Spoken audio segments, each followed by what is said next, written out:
So what I'd like to do would be to ask really a first question and have each of you respond, and we'll move on from here in our conversation. Of course, recently the United States had a presidential election. We have a new president, as I'm sure you know, and each of you have commented on him different times, Donald Trump. What would you say the impact, in your opinion, will be of a Trump presidency on American relations to Israel, and in addition on the state of Israel itself and the likelihood of new directions, perhaps, in Israeli foreign policy, or even the intensification of current directions? So if you would just speak in a general way, at least at the outset, about the impact you think of a Trump presidency on the state of Israel. So Bret, why don't you start? Well, first of all, thank you so much for hosting this event, and it's always a pleasure to share the stage with Peter.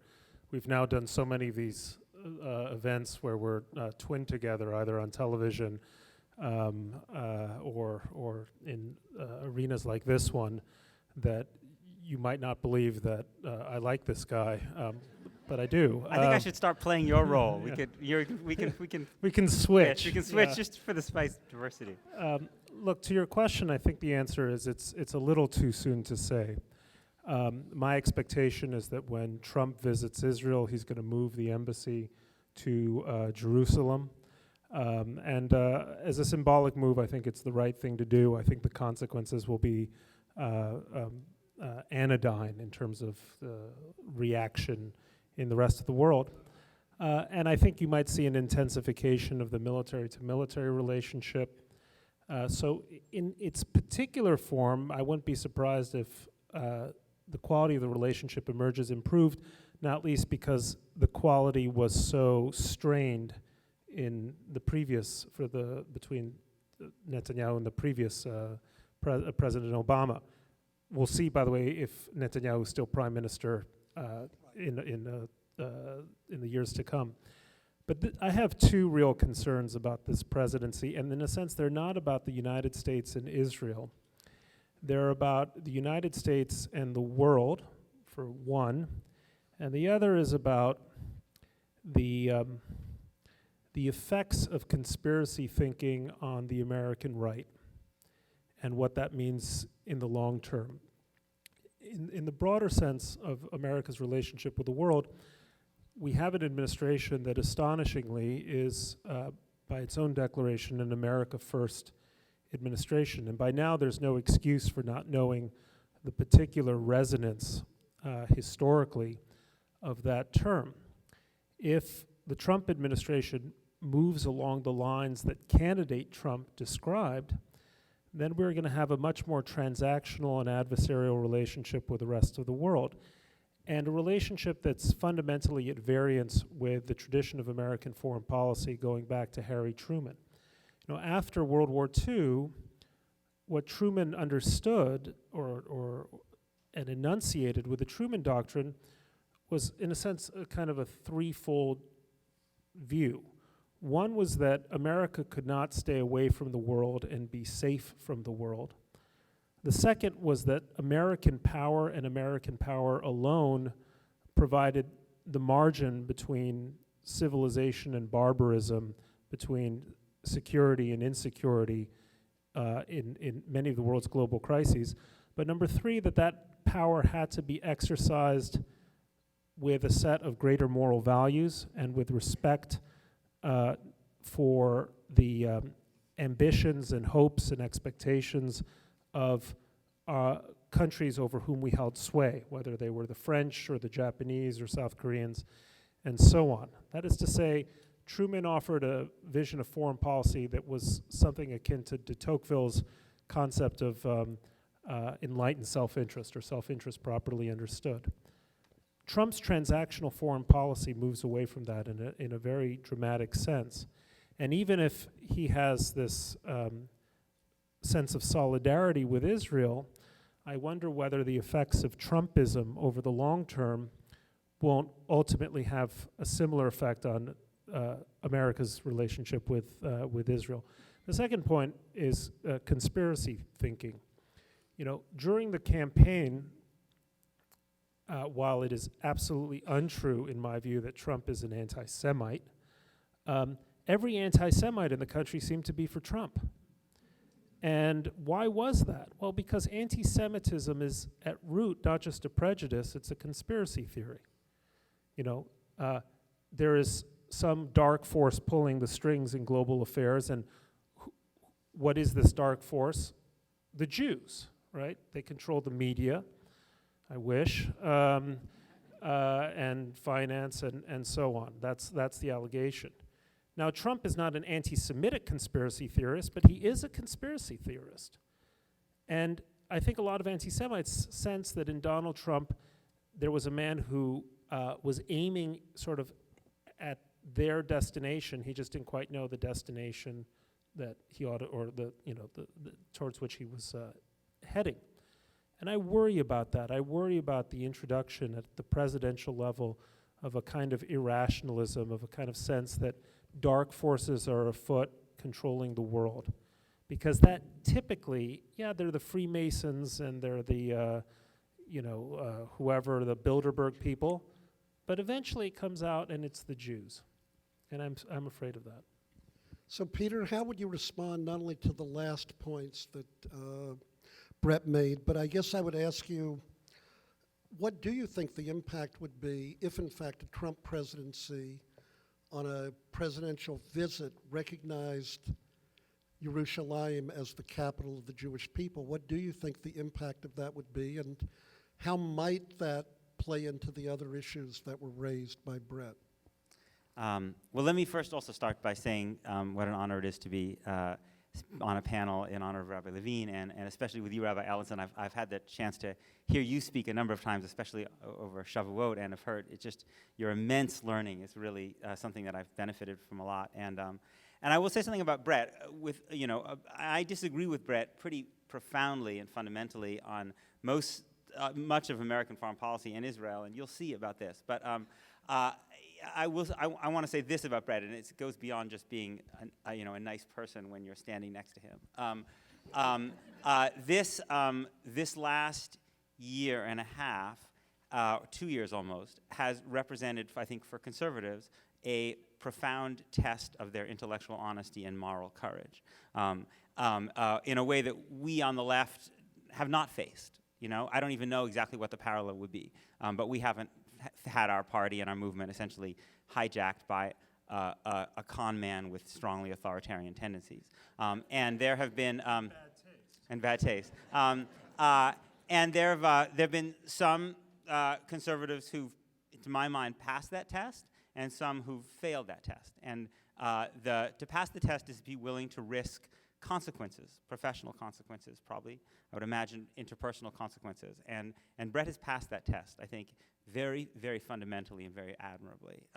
And I have to say, as a liberal, I am deeply grateful for those conservatives, and I would put him in this category, who have done that. We have a desperate need for them, it seems to me, in this environment. So I just wanted to say that, since I don't think I've had the opportunity to say that publicly at an event with Bret yet. What would be the impact of moving the embassy to Jerusalem? I don't know. Maybe in the short term, not very much. But I do think that if you listen to Israeli security officials, a number of Israeli security officials over the last year or so have said that one of the things that worries them is Palestinian desperation, the rise of a generation of Palestinians who see no hope for an end to military control over their lives in the West Bank, in which they lack citizenship in the state in which they live, lack the right to vote for the government that controls their lives, lack free movement, live under military law.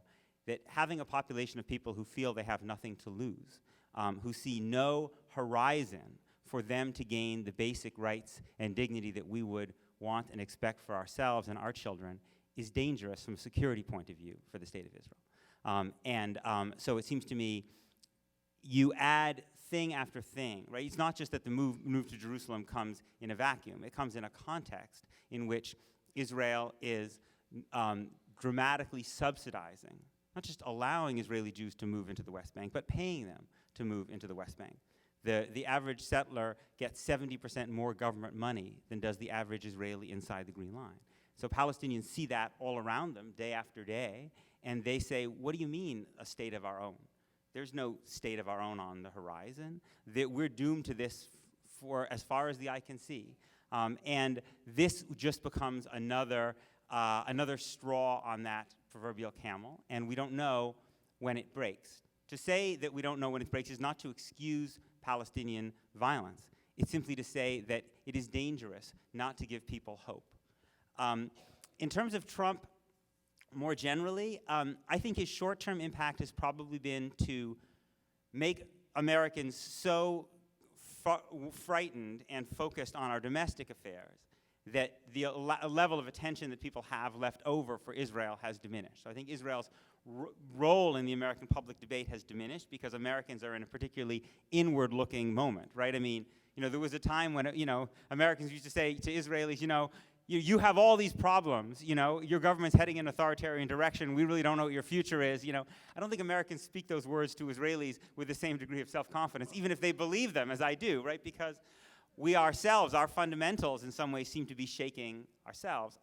I think it's very, very unlikely that Donald Trump is going to be the midwife for some kind of peace process, meaningful peace process. I think that even the most under any circumstances, it would be extremely difficult. At least under Benjamin Netanyahu, who is not interested in creating a Palestinian state near the 67 lines. The Palestinian leadership is weak and divided, and you would need great commitment and great capacity to do this. Right? You need to fight people you need to have a fight with Netanyahu, you need to have fights with people in the Republican Party, and also you need a certain level of competence, right? I mean, I just think if you look at what we found during the healthcare reform efforts recently with Donald Trump is that if you don't know anything about the subject, right, and you're surrounding yourself with people who also generally, your real estate lawyer, who really don't have a deep background, even if you want to do something, you're not actually likely to be able to succeed. In fact, I was talking to a conservative. Is that only because it's complicated? I think it's because I think it's right because I think it's complicated. I think people don't take you seriously when you don't know what you're talking about. And I think that you've seen that even you don't know where the bodies are buried. I mean, I was talking to a friend of both Bret's and mine who's actually pretty conservative who would like to see the embassy moved, and what he said is, I don't know if they can get it done. I don't know if they actually, you have to think several steps ahead, you have to do a bunch of things, you have to consult with different countries, he said, I'm not sure they can actually pull it off. I think the last thing I would say is that I think one long-term effect of the Trump presidency will likely be to make the Israel conversation even more polarized and bitter in the United States and in the American Jewish community than it already is, for this reason. The American left tends to see the Israeli government, certainly this Israeli government, certainly Israeli government of the right, through the lens of the American conservatives they dislike at home, right? One of the reasons that conservatives like Benjamin Netanyahu so much was that they were imagining him as the senator from New York, right? They could imagine him as the kind of Republican politician they would love to have. And one of the reasons that Democrats were so hostile to Netanyahu was they saw him as a kind of an Israeli Dick Cheney.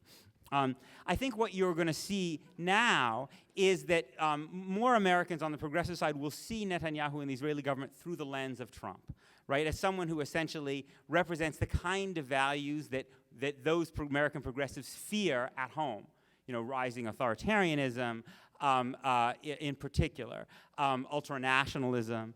And so I think that we're going to end up the Trump presidency partly because the two-state solution recedes, and that leaves essentially a debate between two different species of one-state solutions, which is a more radical debate than people who are within a two-state consensus, but also because Trump will have a radicalizing effect on the way the American left sees Israel, because they will see Israel through the prism of what they don't like about Trump. So let me ask then, just to follow up, and maybe Peter, you can answer first, and then Bret. Is a two-state solution viable any longer? And if it is not viable, I'm going to ask it in three parts. If a two-state solution is not viable, what does that say about the notion or the commitment of the state of Israel to be both Jewish and democratic? And thirdly, what would the impact then be of a one-state solution on Israeli-American-Jewish relations? I think one has to ask, I think one can say this with confidence. The two-state solution is less viable than it was 10 or 20 years ago, right? I mean, in Amos Oz's book, In the Land of Israel, which came out in 1983, he interviews the head of the Yesha Council, the settler leader, who says, if we can only get to 100,000 settlers, you'll never be able to take this land and make it into a Palestinian state, right? You know, now if you include East Jerusalem, you've got 650,000. Without East Jerusalem, maybe 400,000, 450,000. And that's not to say that. So the two-state solution is harder because a Palestinian state needs to be viable. A Palestinian needs to be able to have some degree of movement between Palestinians. It needs to have access to Jerusalem because Jerusalem is to the rest of the West Bank what kind of New York, what Manhattan is to Westchester, right? If you can't get to, if it's the cultural and commercial and religious center of the West Bank, if you can't get there, you're not going to have a state that has any real economic viability to it or any real integrity to it. So these things make it more difficult. And the Palestinian leadership, for a variety of reasons we can get into, has been fractured, partly as a result of the competing agendas of Palestinian leaders, partly because of a very conscious Israeli policy, which has wanted to keep and American policy, which has wanted to keep Palestinians divided. But I think one has to say the two-state solution is not viable compared to what? So my friend Gershom Gorenberg, the Israeli journalist, likes to say, saying that you embrace the one-state solution because the two-state solution is not viable is like a person who's drifted too far out to sea and they can't swim back to shore, so they say, I'm going to fly, right? The two-state solution is much harder than it was because it involves doing something about maybe 100,000 settlers. I want to just parenthetically say, when I say doing something about 100,000 settlers, I think it's important to say that Jews have the right to live in the West Bank, right? I think that, to me, that's uncontroversial. Jews have the right to live in the West Bank.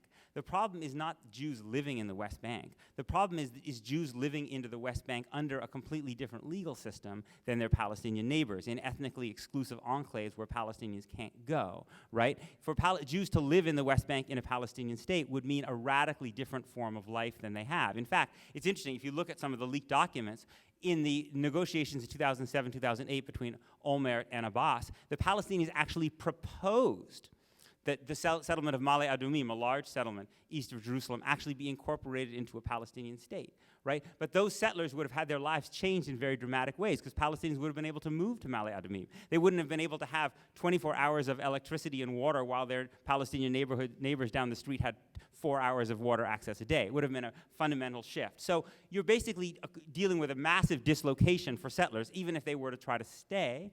But when you think about what the one-state solution would mean, it essentially means, if it's one equal democratic state, it means essentially that all of Israel is up for grabs for land claims of Palestinians who left in 1947, 1948, 1949. And if you think about a state, a one-state solution, a one equal democratic state, which is where the left is going, both in the United States and Israel, you have to ask yourself, what's the national identity of the state?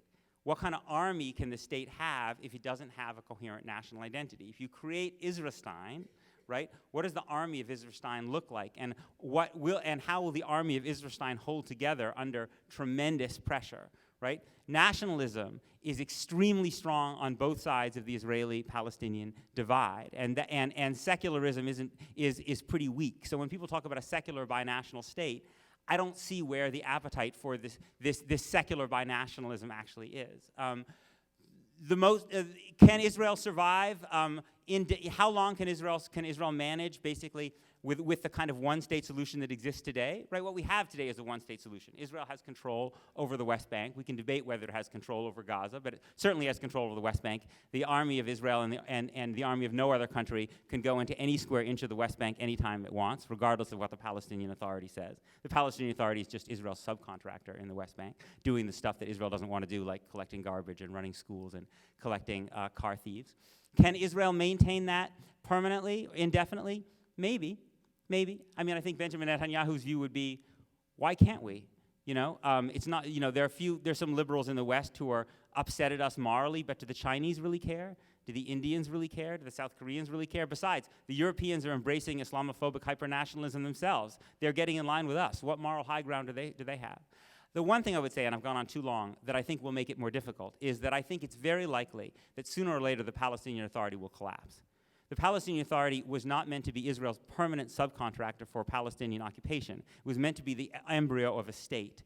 Once the state is no longer possible, eventually the Palestinian Authority will crumble, and then Israel will have to go back to directly ruling the West Bank, which means paying for the administration of the West Bank, which Israel doesn't have to do now, because the PA is funded by international donors, but also having Israeli 18 and 19-year-olds patrolling every Palestinian village and town.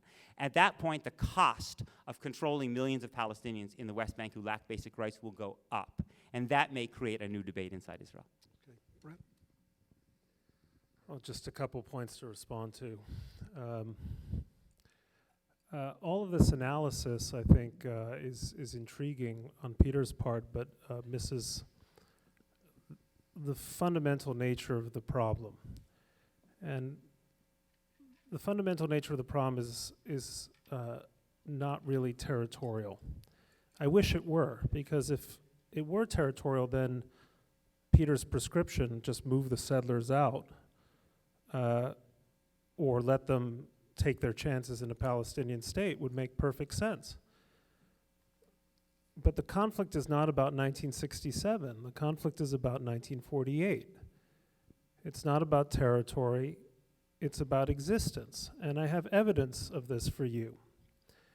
Israel withdrew all the settlers from Gaza. It does not police the border with Egypt. Gaza, better or worse? Gaza, more peaceful or less peaceful? Gaza ruled by better Palestinians or worse Palestinians? More fundamentalist, less fundamentalist? No settlers there. Now, I know Peter will say, yes, Israel still controls a lot of things, but it has to, because otherwise Gazans would then wage war against Sderot and all the other border communities as they have attempted to do. So the analysis that the central problem here is a territorial one that can be solved through a territorial withdrawal, I think just falls short of the evidence. A two-state solution, of course, is in Israel's interest. Most Israelis don't want to permanently rule over an embittered and aggrieved foreign people. And Palestinians certainly don't want to be ruled by Israelis. So how do you usher into existence a Palestinian state that more closely resembles Costa Rica than it does Yemen? That seems to me the nature of the challenge. Now, that challenge is not insurmountable. My wife is German. Germany was one kind of country in the first part of the 20th century and a very different kind of country in the second. I was just in Japan a few weeks ago. This was the country that practically gave the world the concept of the suicide bomber known as the kamikaze. It was one of the most militaristic and, quite frankly, fanatical countries imaginable in the 1930s and 1940s as the Japanese murdered their way through China and Indochina and then into the Pacific. And yet Japan today is a shining example of the reality that cultures can change, that fanatics and militaristic people can beget children who reject those values. But what we should be asking is, how do we get the Palestinians to reject their rejectionism?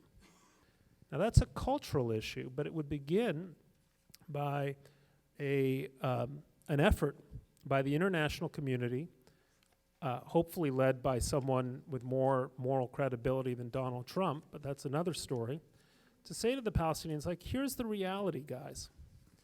There are a lot of stateless people in the world. The Kurds want a state, deserve a state. The Tamils want a state, fought like hell for one, didn't quite get it. The Tibetans, Catalans, Walloons, so forth and so on. You're one of many, many stateless people. But right now, sadly, you're not demonstrating to us that you're capable of statehood, not least because of your attitudes towards dissent, your attitudes towards democratic self-governance, your attitudes towards the rule of law, your attitude towards economic empowerment of all of your people, and attitudes towards your neighbors. And that has to change. And one way it can change is stop educating generations of Palestinian children towards hating and demonizing and dehumanizing their Jewish neighbors. Start thinking of Israel as an asset in their neighborhood, not a liability. What happens when Jordan collapses the way Syria does? Will Palestinians be glad to be on this side of the Jordan River or not? Should ask, just imagine what would have happened if Israel had ceded the Golan Heights and the Druze population were now at the mercy of ISIS or Hezbollah or whatever. So the work that has to begin in pursuit of a two-state solution is cultural work more than political or diplomatic work. You know, this ball of a new effort to negotiate end of conflict resolution, how many people have to try it and fail before we figure out that it isn't working? And it isn't working not simply because Dennis Ross got the wrong idea from Saeb Erekat, who, you know, blah, blah, all the old stories, or because John Kerry didn't quite communicate the same thing to Tzipi Livni that he did to Mahmoud Abbas. It's working. It's not working for a profound reason, which is that at the end of the story, Palestinians are not prepared to live in terms that any Israeli government can reasonably accept. They're not prepared to abandon the right of refugees. They're not prepared to seriously address the extremism and terrorism in their own ranks. They're not prepared to run their own government. I'm all for helping them in ways that we can with security, with economics, and I'm all for saying to them, stop teaching your children to treat Jews as pigs and monkeys in your textbooks and on your televisions. And then we can talk. And then we should talk, and we should try to maintain conditions as best as we can so that when your culture does change, the transition to a two-state solution will be a much more seamless one, which is all the more reason, last point, to take a very, very go-slow approach to increasing settlements. So just one point in terms of your response now to Bret, because one point in terms of your response to Bret, because I'm going to assume you don't agree with everything he said. Not everything.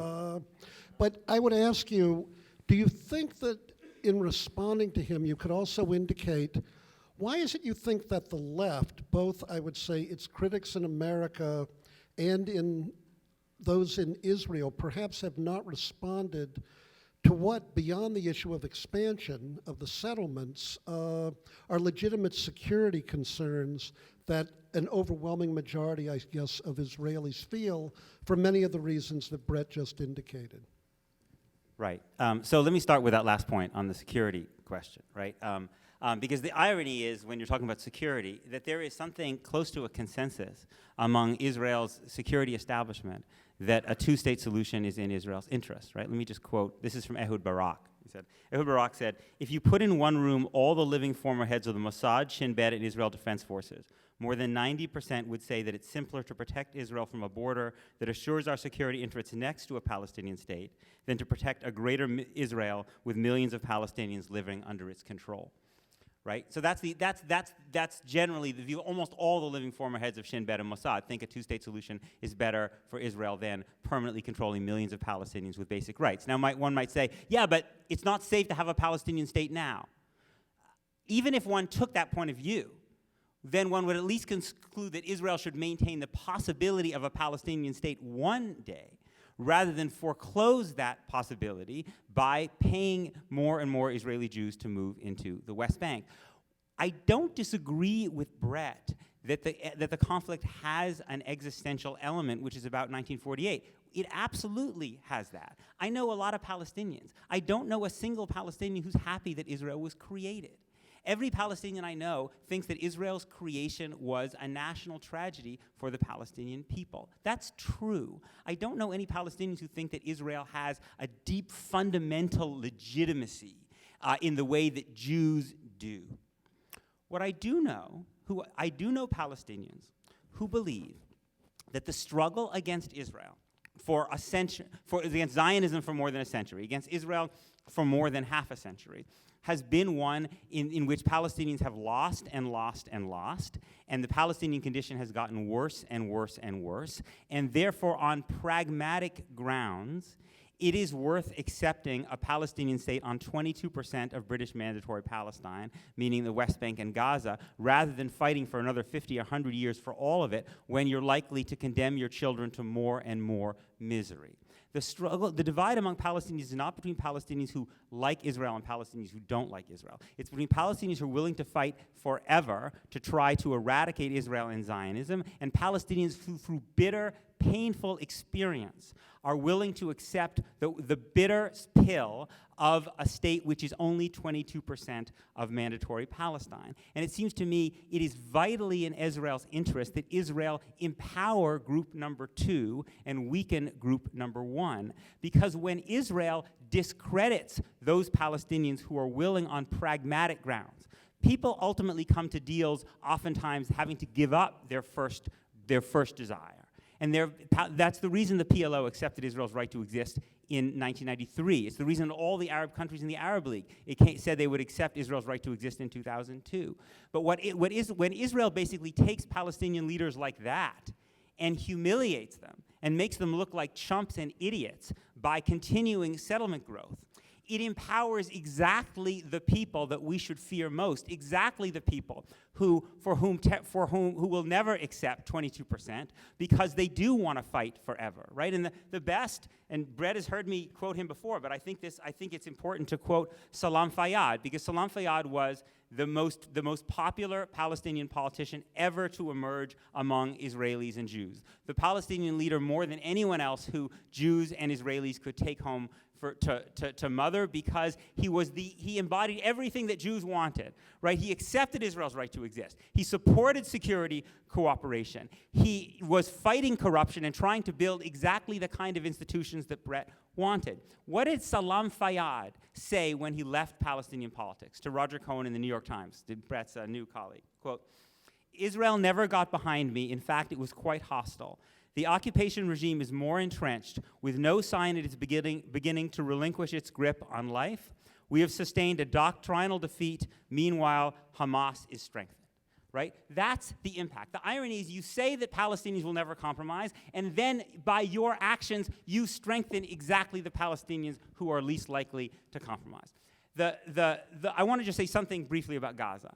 Gaza is not a good test case for a two-state deal, because Gaza was not a two-state deal. Gaza was a unilateral Israeli withdrawal that obligated the Palestinians to nothing. And the Palestinians would never have accepted a deal like the kind of withdrawal that Israel made in Gaza. The population of settlers overall increased more in the year that Israel withdrew from Gaza overall than it declined, because there was more growth in the West Bank than there was diminishing in Gaza.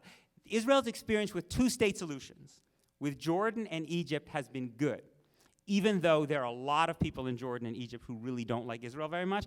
The peace deal with Egypt has stayed even when the Muslim Brotherhood won an election, and even when there was a counter coup and they were kicked out of power. Then the last thing, 30 seconds, is the logic that because Palestinians have cultural problems, which they do, therefore it is acceptable to hold them under military colonial occupation. I say colonial in a very specific sense. Colonial means you are the subject of a state, but you cannot become the citizen of that state, right? That's colonialism. That's the situation of Palestinians in the West Bank. If you were to say, we have the right to maintain that indefinitely because these people have cultural problems and we're not sure they're ready to rule themselves, you would have maintained British and French and Dutch and Portuguese colonial control throughout the Third World forever, because all of those places also had all kinds of cultural problems associated with them. It's not a rationale for a fundamentally undemocratic, inhuman, brutal occupation over people, and as even Israel's own security chiefs have testified. And I would really strongly, there's one thing you take away from me tonight. The next time you go to Israel, go to spend time with Palestinians in the West Bank to see what it looks like from ground level, and you will understand why Israel's own former heads of the Shin Bet describe it in those terms.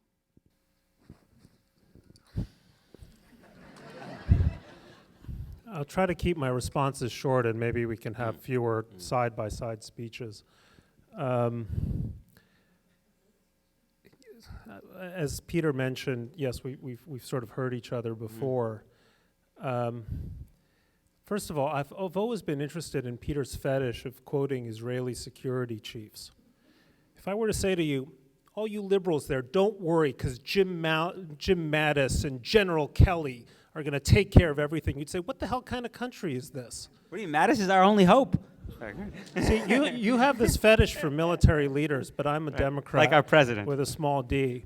And the Israeli security establishment, wise, often tactically, has failed egregiously on large strategic questions, and so shouldn't be treated as saints. Israel's a democracy, and Shmuley the grocer has just as much a right to opine on the wisdom of a Palestinian state than some former head of Shin Bet or Mossad or whatever. So I think we just need to take this constant deference to one convenient set of generals with a bit of a grain of salt. There are lots of right-wing generals, by the way, in Israel as well, and they offer statements, and their statements are at variance with what the left-wing generals say. So you have this habit of doing it, which I think goes against the country we commonly support, which is a democracy in which civilians are the decision makers, and the people are the decision makers, and know their own security interests better than necessarily the generals do. Then you always mention Fayyad. God knows I wish that the whole country were a country of Fayyads. But the reality, as we've been discovering recently, is that popular will is much more important. And who did more to sideline Fayyad than the Israelis? Mahmoud Abbas. Fayyad can't even get his NGO off the ground in Ramallah because of the pressure he's been under from the Abbas government, never mind his prime ministership. So people made this obsession, well, if we just made a deal with Fayyad, everything would be well. Well, one day Fayyad will die. And will Fayyadism survive? I don't know. This is why I emphasize the importance of culture, of what ordinary people on the Palestinian street think about the Jews. Then you mentioned Palestine has cultural problems. That's an anodyne expression. I mean, we all have cultural problems. New York City has cultural problems. Unfortunately, these cultural problems often revolve, or devolve, I should say, into the celebration of Israelis being murdered on the streets through bombings and knifings and so on. That's a cultural problem, I guess, in the broadest sense, but it goes rather more deeply. And then finally you mentioned the issue, well, what about British occupation or colonialism in Kenya? Well, Britain might have had to have remained in Kenya to this day if Kenya were on the south banks of the Thames, and the Kenyan response, you could say Indonesia for the Dutch or whatever, and the Kenyan response was lobbing mortars and shells into the streets of into Westminster. So it's a completely different story. The occupation is a tragedy, but it is a tragedy that has been forced upon one generation of Israelis after another because Palestinians continue to reject in too great numbers the right of Israel to exist in any border. And that's what effectively has to change. We are asking of Israelis to take risks that in a million years you would never ask of your children, your families, or of this country. And that ought to be considered as well. The Israelis have been in the effort of trying to get the hell out of the occupation business for a very long time. And they met rejectionism from Arafat first, and lies, and then they met with Hamas in Gaza, and they met with essentially the rejectionism of Mahmoud Abbas, right? So a 25-year effort to try to arrange peace with the Palestinians because Israelis don't want their children policing the streets of Ramallah or the environs of Ramallah or elsewhere has ended in failure because of constant Palestinian rejectionism. Final point, it drives me bananas when people say Palestinians are willing to accept 22% of historic Palestine. Since this is Yom Ha'atzmaut, let's remember okay, what the original Palestine might have been, which was much more than 22%. It began with an act of rejectionism of Resolution 181 on November 29th, 1947, and continued rejectionism thereafter. So you have to place the blame squarely where it belongs. And while Israelis are grievous sinners in all kinds of respects, and Israeli decision makers have made one bad decision or missed one opportunity and so forth and so on, I find it hard to argue with the idea that basically what we have here is a failure for the Palestinians to say, we're going to try to make the best of our circumstances, and by waging constant war on Israel, they have paid a price. That is tragic, but that's a responsibility they shoulder, and that doesn't change until they change their basic worldview about the world in which they live. So I think in response to this, I want to make just a couple of comments. First, anyone who does have a question should pass the question down to the end of the aisle. Rabbi Laufer and others will collect them. Rabbi Laufer will then give me one or two of the questions to ask because of time. While we're waiting for the questions, I'd like to ask, and I think, Bret, I'll ask you to answer first, and then Peter, in light of one of the comments made, about the polarization of America's Jews. In the last election, my understanding is about 30% of American Jews, though virtually the entire Orthodox community and sub-ethnic groups within the Jewish community, like the Russians, voted for President Trump, whereas about 70% of the Jews, according to the figures I've read, voted for Secretary Clinton, most of these people in quotes, in the non-Orthodox world. I won't ask people here to raise their hands about who you did or did not vote for in the election, but the question that I do want to ask is, in light of the analyses that you've provided tonight,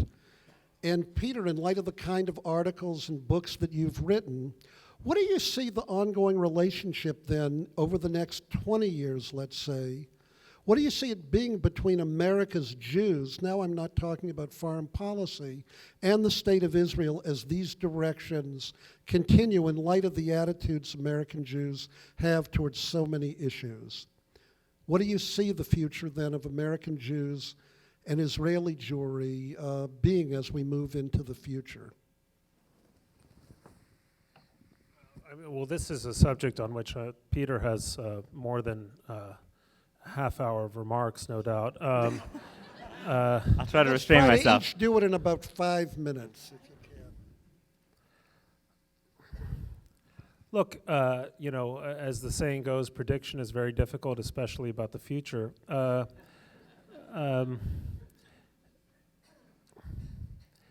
My sense, actually, is that the traditional splits in the Jewish community vis-a-vis attitudes towards Israel will remain largely the same.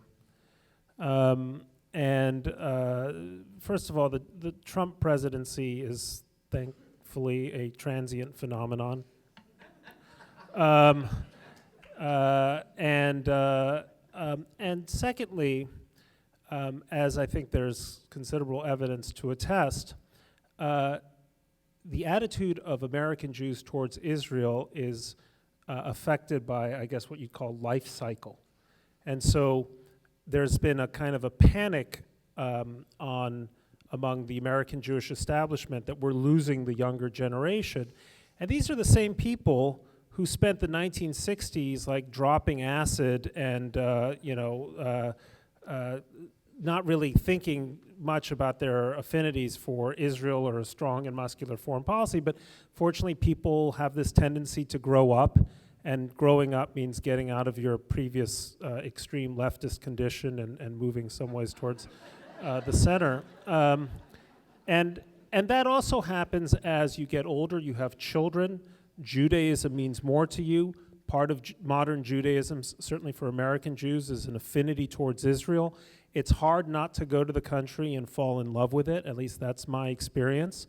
And so a lot of, I think, what we worry about, quote, trends won't last. And you can go back in time and look at other crises points in American, in diaspora Israel relations, And they all tend to be smoothed out. You could have said the Lebanon War in 1982 was one such crisis point, or the prime ministership of Ariel Sharon during the second Intifada was another, even the first Intifada, and so on. And these things have a way of working themselves out. So unfortunately, from my point of view, there will always be some quotient of American Jews who don't have the wisdom to see it exactly as I do. But they will become a smaller fraction of the population as they gain wisdom and experience. I think empirically, I don't think Bret is right on just a very narrow point. First of all, it's not true that younger people are further to the left than older people generically. And during the Reagan administration, for instance, younger people were to the right of their elders. It's not there's no general social science norm which shows that younger people are to the right and get old and get more conservative as they get older. That's a kind of an old wives' tale, but it's not actually backed up by political science. It's also, if it were really the case that life cycle were making American Jews more connected to Israel, what you would see in the graphs would be that when people got married and had kids, they would become more pro-Israel, and then you would kind of flatten out after that, right? You'd basically, the line would be here, and then it would go up as people have these life cycle events, and then it would stay flat. In fact, if you look at the data, we have a lot of data from Pew and many other people about attachment to Israel, it's a diagonal line down. It doesn't correspond to life cycle, to getting married, to having kids. It's basically every generation is more distant and more critical of Israel than the other, and that is in large measure because the younger generations are simply more distant from Jewish attachment at all. Right? It's not surprising that Orthodox Jews are more strongly attached to Israel and further to the right on Israel. They're more tribal. Younger American Jews are much less tribal. Their intermarriage rates are much, much higher than their parents' intermarriage rates were when their parents got married 20 years ago, or their grandparents 40 years ago. The intermarriage rate for non-Orthodox Jews today is over 70%. So what you're seeing is basically a highly, highly universalistic American Jewish population. In fact, that the phrase American Jewish is a misnomer. Most American Jews are not American Jews, they're Jewish Americans, which is to say the noun is American. That's the more primary attachment. Jewish modifies American. The leadership of our community are American Jews, which is just, if you said to them, could you more easily imagine yourself as a Jew living in Australia or a Christian living in the United States? The leadership of the American Jewish community would say, I could more I could more imagine myself as an Australian Jew. But most Americans would say they could more easily identify themselves as a Christian American. And that's not a political statement. It's just that their lives are less connected to being Jewish and to anything particularly Jewish. And as Bret rightly said, Israel is another Jewish thing. It's another particularly Jewish thing. And all particularly Jewish things, I would say tragically, this is something I've written about a fair amount, are in decline among younger non-Orthodox American Jews. And so what I think is likely to happen is that as the generation that leads the American Jewish community today passes from the scene,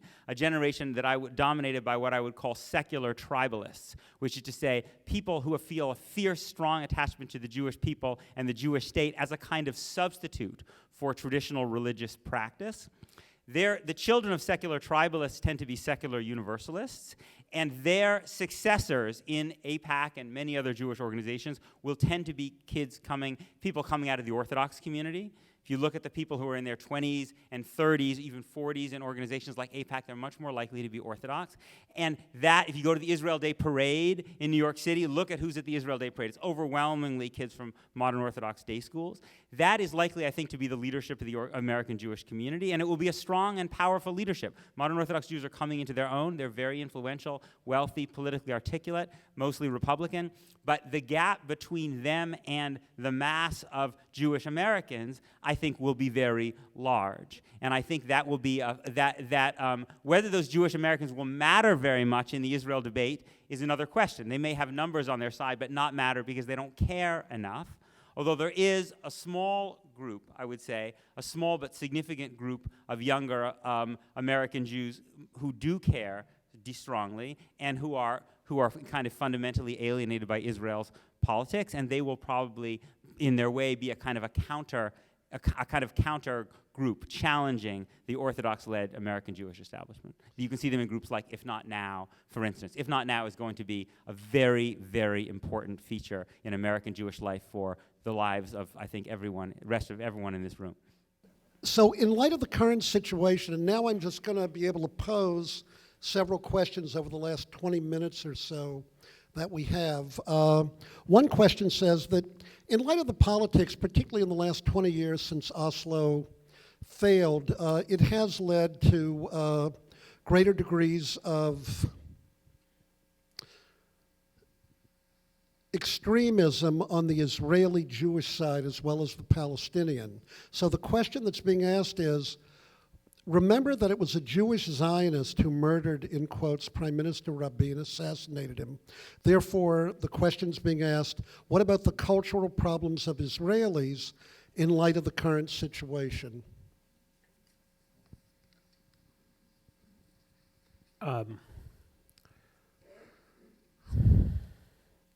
There are lots of cultural, I mean, I don't quite understand the question. Yes, a demented Jewish Zionist murdered Yitzhak Rabin of beloved memory.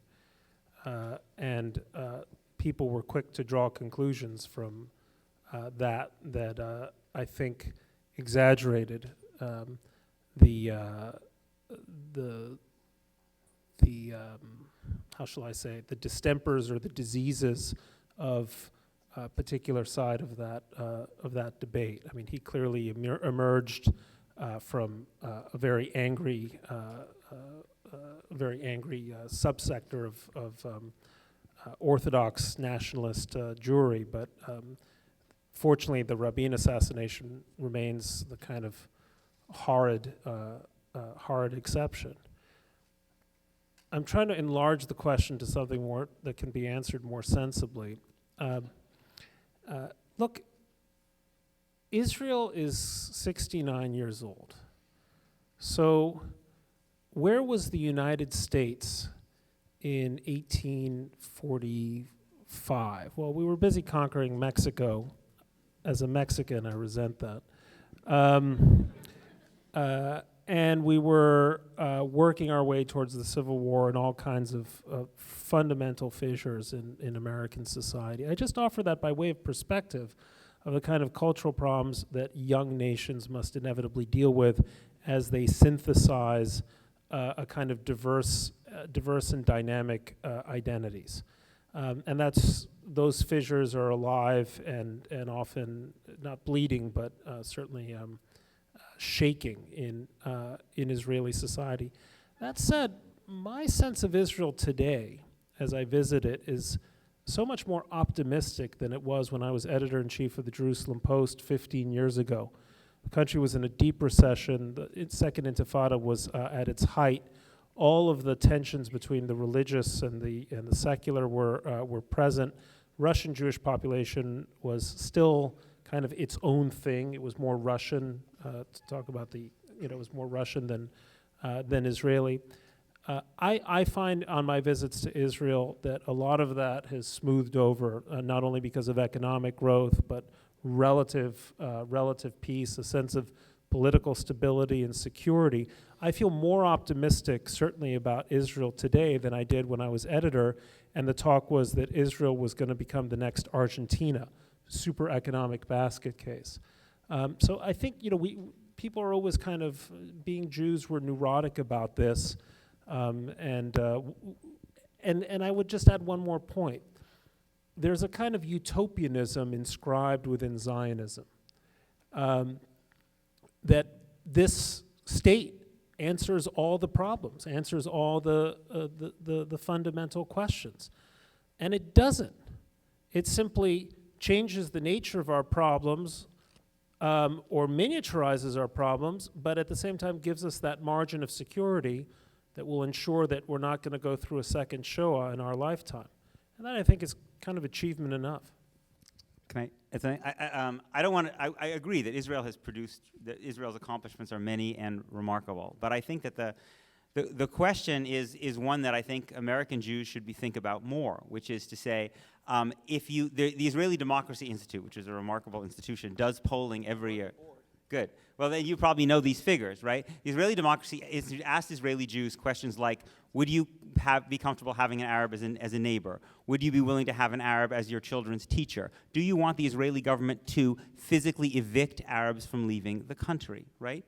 Close to 50% of Israeli Jews answer say they would not be comfortable having an Arab neighbor, they would not be comfortable with their children having an Arab teacher, and yes, they want the Israeli government to get Arab Israeli citizens, I'm not talking about Palestinians in the West Bank, out of the country. Now, why does between 40 and 50% of Israeli Jews give those answers? Because ultra-Haredi Jews, ultra-Orthodox Jews, give those answers at 95%, and Dati, modern Orthodox Jews, give those answers at about 75%. And so, and then the Chiloni Jews give those answers are lower, right? So that's a problem, right? If you're a liberal democracy, and if we're going to ask where Palestinians learn to hate, right, and learn to be racist against Jews, we should also ask that question about Israeli Jews. Where are they learning that? Now, some of them are learning that because of trauma, right? They're learning to hate because of the trauma they've experienced, which, by the way, is part of the reason that Palestinians hate as well, because of their trauma. But it also has something to do, as it does on the Palestinian side, with school systems, right? Part of the reason that the Haredim and the Datim believe that more than the Chilunim is they go to very different schools where they're taught very different things, right? We hear a lot about Palestinian textbooks, and there are problems with Palestinian textbooks. But there was a huge study that was done by a Jewish professor at Yale named Bruce Wexler, and he worked with an Israeli at Tel Aviv named Daniel Bartal, and a guy at Birzeit. They found that actually Israeli textbooks were less likely to show the green line than were Palestinian textbooks. Right? We talk about Palestinians who honor suicide bombers with plaques and names on the street. That's a terrible thing. But how many, in almost every major Israeli town and city, you have a street named after David Raziel, right? Who put bombs in the Arab market in Haifa and killed 29 civilians, right? He's on a postage stamp. There's a moshav named after him, right? So this problem of incitement and this problem of racism and hatred, which is primarily produced by trauma, but also is added to by education and media, is not only a Palestinian problem, although it is a Palestinian problem, it's also a Jewish problem. Thank you very much, and we're so thrilled you were able to be here today.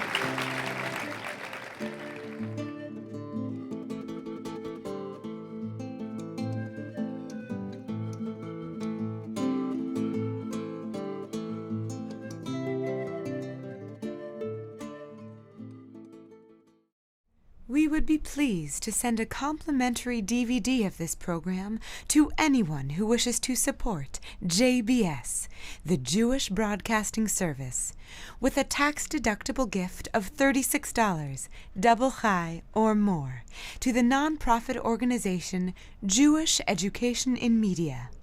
Simply visit the JBS homepage and click on the Donate button to make a donation by PayPal or your credit card. And please indicate the program for which you would like a DVD. Or you can send your tax-deductible check made out to Jem, Post Office Box 180, Riverdale Station, Bronx, New York 10471. And again, please remember to indicate which program you would like to receive with our compliments.